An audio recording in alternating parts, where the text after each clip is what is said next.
This is Roster Castanaro interviewing Dan Frischman at the Burbank Hollywood Show.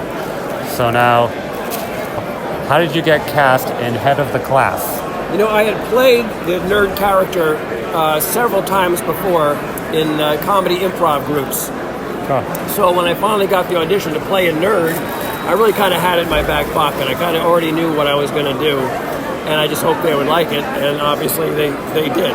Huh. I was older. I was 27 when I started playing Arvid, even though I was supposed to be 16. Right. But I just thought girls, grades, acne, and I was good. Oh, that's nice. What was your favorite episode of Head of the Class? Probably one called Arvid's Sure Thing. Nice. Where Arvid is, he thinks he's going, that he has to perform and pop his cherry, if you will, with the school floozy, who is played by Christina Elise. Huh. And he doesn't end up doing it, but he becomes friends with her and learns lessons and all that good stuff. Oh, that's nice. Yeah. Why would you say that was your favorite? I think because it was my episode, and I got to do that classic scene going to buy a condom in the drugstore. So there were a lot of laughs in that. And Christine Elise was a wonderful acting partner to work with. Oh, that's nice. What aspect of your character, Arvid Engen, was the most like you in real life? The nerdiness, for sure. I grew up kind of feeling very awkward and a little out of place. I kind of had gotten over that, I think, by the time I was in my mid-20s. However, when it came time to play it again, I was able to draw upon my previous feelings of feeling like an outsider. Huh, that's great.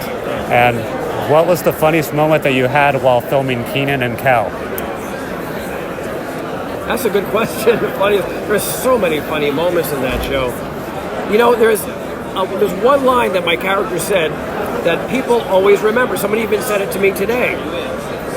And it was that the president comes to visit our little store, a little corner store, because he's trying to show that he's a regular person. And I tell the guys to act cool, just be cool when he comes in.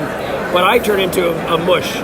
And the president says, "How are you?" And I go, "I have a radio in my car." Nice. And just totally random and bizarre thing to say. But for some reason, the fans remember that line more than any other. So I guess that's my favorite line. Nice. And why would you say that was the funniest and that was your favorite? I'd say it was the funniest. A, because the fans remember it, and B, because it was just so bizarre. It's like the writers came up with that for me, and I want to ask them, how did you come up with that just kind of weird saying? Oh, that's nice. Yeah. And so you worked with Kenan Thompson and Kel Mitchell on Kenan and Kel, and Kel Mitchell has gone on to have a really successful career, and also, of course, Kenan Thompson has gone on to star on Saturday Night Live, SNL, and I mean, he'd also, early on at the same time, he'd also been a regular on a similar sketch show, all that. But when you worked with him, did you ever think that he ever had any potential for sketch comedy and for really going to become that big and still popular and still working on that today?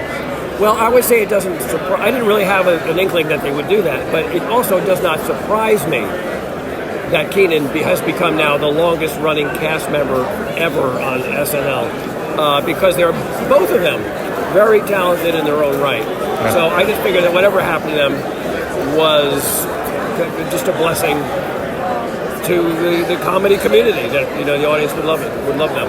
Oh, that's nice. How exactly would you say that you got to really prepare and get into your character or as Arvid Engen, and how do you feel that you prepared him for how he would interact with the other students and the teachers on the show? Yeah, I think I just, again, kind of drew on my past and how I just would feel like an outsider, but since we were in the honors class, I felt like I was with my peers, so that made me comfortable. And sometimes oddly enough, Arvid was the most awkward guy on the show, had more dates than anybody else on the show.